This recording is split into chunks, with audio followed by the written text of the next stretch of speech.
My mouth was full. Sorry. Hey everyone, welcome to GardenFork. I'm eating a naturally raised Angus beef burger from White Flower Farm.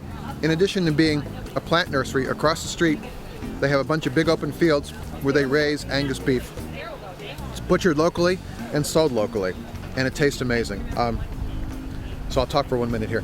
We're here again at Tomato Mania, and we're going to learn about planting tomatoes. We're going to talk to some of the experts they have there. There's Barb, who is in charge of all the plants at White Flower Farm.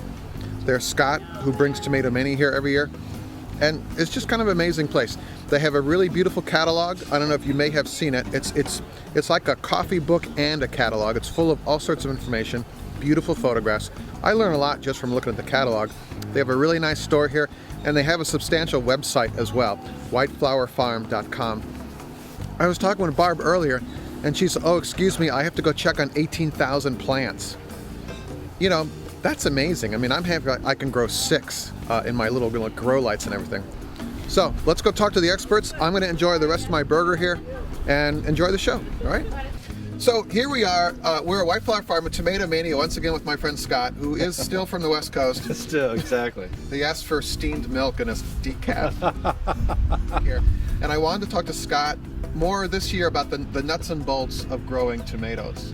And especially in New England here, it's quite cold still, but I want to get them in the ground. So what would you suggest for that kind of thing? In California, I'd say it's like going to the beach, yeah. And it's too cool to be at the beach, but you put up a little windbreak and all of a sudden it's great. Yeah, You can do the same thing for your tomatoes. As far as like a windbreak, you could maybe use that row cover, that white row cover material with some hoops. Sure, you can use anything. I mean, no rules. You're so easy. No rules. Look, whatever you got, come on. I mean, we want to block the wind. I know people who use hay bales. Why not? Oh, that's a good idea. Yeah, too. I mean, whatever you got around. Yeah. It's just a matter of changing the environment. It doesn't have to be pretty. It doesn't have to, have a pricey tag on it. Yeah, if you had 5 words to describe your heirloom tomatoes, what would it be?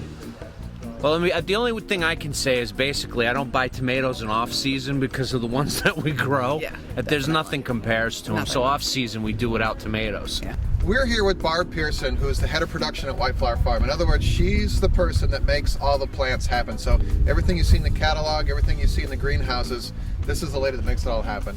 And she's the expert. So I thought we'd come ask you about growing tomatoes. Yeah, they're just great. It really is easy once you get the basics down. I like to grow them in containers on my deck. It's a little bit easier than planting them in the ground. So I like container growing, especially up here in Connecticut. I like them in containers because you can move them around and keep them in a full sun area. You know how the light sort of changes in the late part of the season? It's nice to have the ability to move the plants around. So what about watering with a container tomato? You have to water more often, but if you take your potting mix and you amend it with some compost, add some dried manure, which is what I like to do. So I take potting mix, about 2/3 and then 1/3 of dried aged manure. Mix it together, and that manure and the organics will help to hold the moisture. Really, tomatoes like to be dry, especially as they're going into fruit. Wow, I didn't know that. Yeah, overwatering is the biggest mistake that people make. So as the plant's growing, you really don't want it to wilt, but once you start to see fruit, make sure you don't overwater it, because what happens is the fruit cracks. That's why I like growing tomatoes, is because they actually can take the abuse, and if I neglect them, they reward me with sweeter fruit.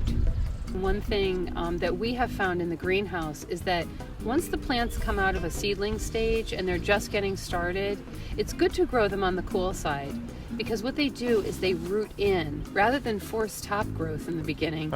You want them to root in. So planting your tomatoes as soon as the frost has passed in your area is the best thing to do. Wow. It really is. You think, right. Oh gosh, don't put them outside because it's chilly, but actually they'll start rooting in more slowly. They'll get their roots established, and then when it gets warm, then they'll force their top growth. So I can stick them out today, even though it's pretty darn chilly out here. Yep, absolutely. And less is more. Less water, less fertilizer. They actually you don't want to over-tend to them because then you'll rot them out. Kind of like husbands. Yeah, that's right. Don't over-nurture. Well, Don't cool. hover. Do not hover. Do not hover. All right, so there you go. Pretty interesting. I thought it was amazing to learn that we can put our tomato plants in when it's cold, because the roots are going to grow down. The top growth won't take off, but the roots will grow and strengthen, and then boom, the top goes. So I'm glad we came. Check out whiteflowerfarm.com. Also, you know, they got those really amazing catalogs, and they fed me really well. They gave me the amazing cheeseburger.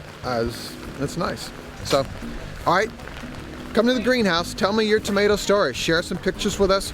What kind of experiences you guys have had. It's really a great thing to hear from people that watch the show. So send me emails or come to the greenhouse, or do both. I'd really like both. All right, make it a great day and get out of the rain, because I am. All right. Come here. Mitchie, come here.